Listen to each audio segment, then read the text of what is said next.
There was once a young man named Orla. He was not rich. No, my people, Orla was poor. Poor in money, poor in food, poor even in hope. His slippers had holes, his shirt had lost its buttons, and his stomach often cried louder than a baby at midnight. My people, don't wait. Subscribe now to AfritaleBeta and enjoy more African tales like this one. Subscribers will be updated about our prize draw. Now back to the story. Orla had one thing, eyes that never stopped looking, always searching, always desiring, always wanting. In the same city lived a man everyone called Chief AfritaleBeta. Chief was not just rich, he was swimming in riches. His houses were like palaces. His cars shone like the sun. His children wore clothes sewn in London and ate bread baked in France. And his backyard, that backyard, was bigger than the village square itself.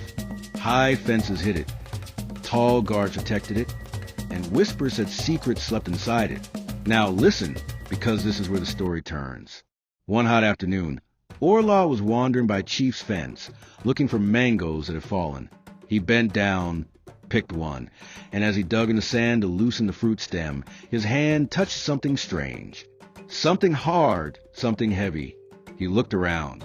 Nobody was watching, so he dug deeper, and there, buried like a hidden sun, was a long shining bar.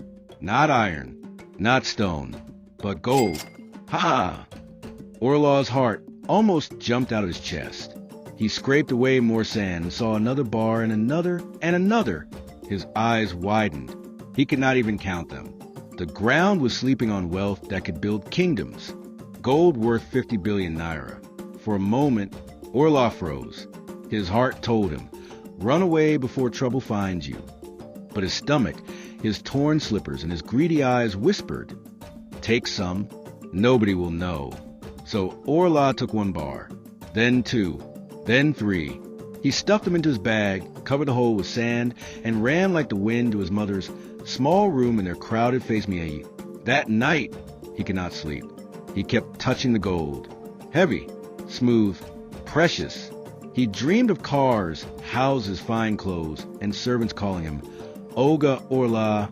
But, my people, greed is a trap. The spirits of the land do not sleep. And Chief AfritaleBeta was no ordinary man. No, he was a man who never trusted humans, only charms. Deep in his compound, he consulted the babalawo, the wise diviner, who had tied the gold to the world of spirits.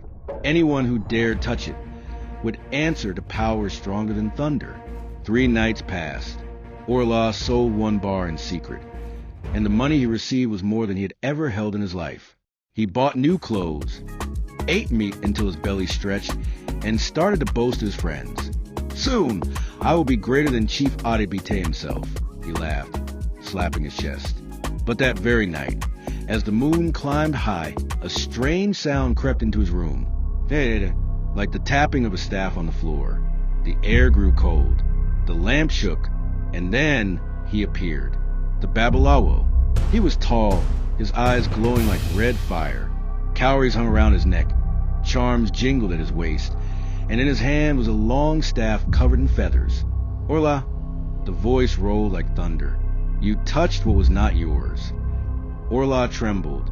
His mouth dried like sand in harmattan. I only took a little. Only 3 bars. Forgive me. But the babalawo shook his head. Gold is not yam. It cannot be shared without blood. That treasure was sealed with sacrifice. The land heard your greed. The spirits saw your theft. And now they have sent me. Orla fell to his knees, tears running. Please, I was hungry. My mother is poor. I had nothing. The babalawo's staff struck the floor. Doom! The walls shook. Hunger is no excuse for theft. Poverty is no excuse for greed. Did you not think the owner knew what he was hiding? Did you not fear that wealth sleeping underground has its guardians? Then the babalawo raised his staff to the sky. The room filled with shadows. Orla felt his body grow heavy, like chains were pulling him down. He screamed, but no sound came. Return what you stole, the babalawo commanded, or your life will become the sacrifice. Orla ran the next morning, sweating, dragging the 2 remaining bars back to the backyard. He buried them quickly, whispering, "Take it back, take it back." But one was missing, the one he had sold, and the spirits knew. That night, Orla's sleep was broken. His dreams were filled with fire. He saw himself carrying gold that turned into snakes. He saw his belly swell until it burst with coins. He saw the babalawo laughing, chanting incantations. By morning, Orla was weak. His face was pale, his eyes red. His mother cried, "My son, what is wrong?" But he could not explain. How could he tell her he had stolen from the richest man, a man guarded not only by fences, but by the spirit world? Days passed. Orla's wealth melted like salt in rain. The money he had made from the soul bar vanished into drinking, women, reckless buying. His friends abandoned him. His body grew thinner. At night, the sound of they haunted him until he could not bear it. Finally, he went back to the babalawo himself. He crawled into the old man's shrine, tears streaming. "Please, save me. Take away this curse." The babalawo sat calmly, his eyes deep as a river. "Did I not warn you? Wealth, not yours, will destroy you. To be free, you must confess to Chief AfritaleBeta and beg forgiveness. And even then, the spirits may still demand your life." Orla shivered. He could not face Chief. He could not face shame. But the weight of the curse grew heavier each day, and soon he knew he had no choice. So Orla stood before Chief AfritaleBeta, trembling like a leaf in storm. "Chief, forgive me. I stole from your backyard. I took 3 bars of gold. I have returned 2, but 1 I sold. Please forgive me." The chief's eyes grew dark. He did not shout. He only laughed, slowly. "Do you know why I am still the richest man in this land, Orla? Because I respect the spirits. You thought you were smart. But gold has ears. Gold has eyes. And the gods do not play with their treasures." Chief turned to the babalawo. "What will be done?" The babalawo raised his staff. The spirits asked for balance. 1 gold bar was lost. A life must be given in exchange. Orla fell to the ground. "No, mercy, mercy. But my people, in the spirit world, mercy is not free." That night, the town heard Orla's screams echo. And by morning, when the sun rose, they found him lying still, his face twisted in fear, his body cold as stone. From that day, people told the story of the boy who found 50 billion naira in gold, but could not resist his hunger. They told their children, "Do not steal what is not yours. Do not envy the riches of another. For every treasure has its guardian, and greed always calls the spirits."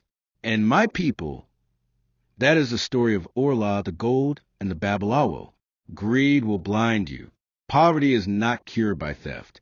And every secret of the rich is tied to powers you do not understand. So when you see wealth that is not yours, walk away. Walk away, my people, before the spirits begin to walk after you. My people, hear me well. Subscribe now to AfritaleBeta for more unforgettable African stories. What would you do if it was you?